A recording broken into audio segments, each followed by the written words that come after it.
Well, a couple of things. I walked around our Lease the other day, and I told you that as I drove away from my house, I was like, I forgot my rifle. And I was going to carry the rifle in the ATV just in case I saw a coyote.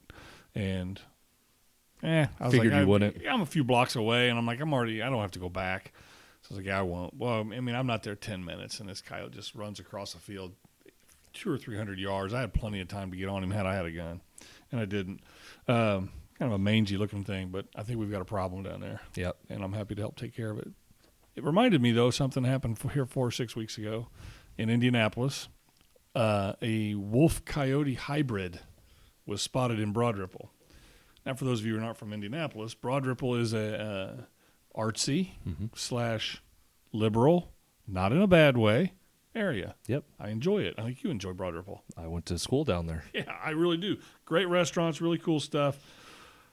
But the people in Broad Ripple might not be as well versed in coyotes, I suppose. Yeah. The outdoors. And I'm going to read you. This is a pretty short little article, but a wolf-coyote hybrid. I wish I could read these without these glasses. A wolf-coyote hybrid has some people in the Broad Ripple community on edge after a video of the animal running around the streets in broad daylight made the rounds. Indiana Department of Natural Resources and an Indiana wildlife management expert said the animal in the video is real. Well, of course it's real. It's a video. It's not fake. It's a real what? But it's not a Woyote, and that's what they're calling it here, a Woyote or a Woyote. This is the dumbest thing I've heard in a long time. They said they've seen the video, and it's likely a cross between a wolf and a coyote.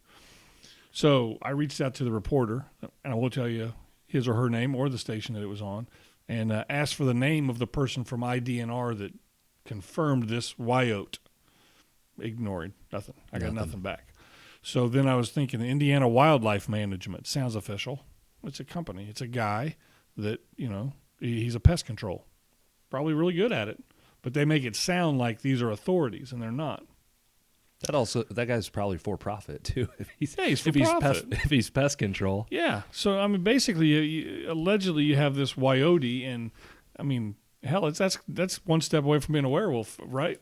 Yeah, one full moon away from a the full rare werewolf. sighting has people living here worried that the animal may become aggressive. When I noticed the tail, I was like, okay, I've got to film this. Again, pet peeve. There's no film in your phone. Bam. Am I right? Yeah, you're right. No one is going to believe that this thing is this big, so I just whipped out my camera. She was running errands. I kind of tracked it down an alley. So the werewolf chaser chases this thing down an alley. He's so huge. And I'm like, okay, if it gets into someone's yard, I need to be proactive. Then it kind of lunged at my car from behind a bush. And I was like, okay, I'm done.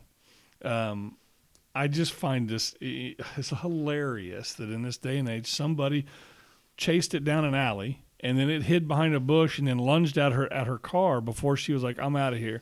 There's a couple other funny things. I won't share all that stuff with you other than these two. These are 3 tips on what you can do if you happen to run into a Woyote. Perfect. Yeah. Don't run or the animal will chase you. Okay? I've never been I've just you glance at a coyote and they're gone. And that's what we're talking about. This is a coyote. Yeah. It's just a coyote that found its way into the city. Sure. And it's we have them all. We out. have them all over Noblesville too, and it freaks people out to the point where people in our neighborhood group will talk about, you should watch your kids at the bus stop because the 4 or 5 kids there, a coyote may just come up and take them all out, and they're gone forever. Yeah. The other thing is make loud noises and don't stare into its eyes. Because I guess you turn into a pillar of salt, I don't know or what stone or something, because that can be a sign of aggression. And the last thing, which actually does but make sense, is, making loud noises isn't a sign of aggression. No, yeah, right. If you do happen to see this animal or any others, contact your local animal control operator, and that's what the experts say. They said, but paying for this will have to come out of locals' pocket to get rid of it. As Natural Resources said, it does not have the funding to catch the animal. So apparently, the IDNR, I don't believe this, by the way, doesn't have the money to catch a wolf running rampant around a neighborhood. Look, I thought I had some good marketing ideas, but this is actually genius if you think about it. You create this Woyote. It's big and mean. You can't look it in the eyes. So you should call me, hire me, I'll take care of it. There you go. And it's gone. At your own expense, though. You got no issue. So that's hilarious. That's just kind of ridiculous. It just shows you how bad the media can be. We had the picture that they thought it was like a cougar or something. Was that in Indianapolis? And it just turned out to be a fat house cat. Did you see that? I have not seen that, but you know, we've had reports of cougars around. Yeah. Somebody we know thinks they saw one. Yep. And by the way, pretty reliable source. Yeah. Here's my opinion on mountain lions and cougars in Indiana. There's a lot of trail cameras around here. You think you'd see more? This many pictures of an actual. I may have seen one, and there might be one, but I mean, yeah, there's trail cameras everywhere here. Yeah. I can't imagine one not coming across. They're like the and Sasquatch they're in the on Midwest. game trails. That's exactly what it is. I'm not saying it doesn't belong or it doesn't exist. I'm just saying. I've never seen one. You know, let me see one.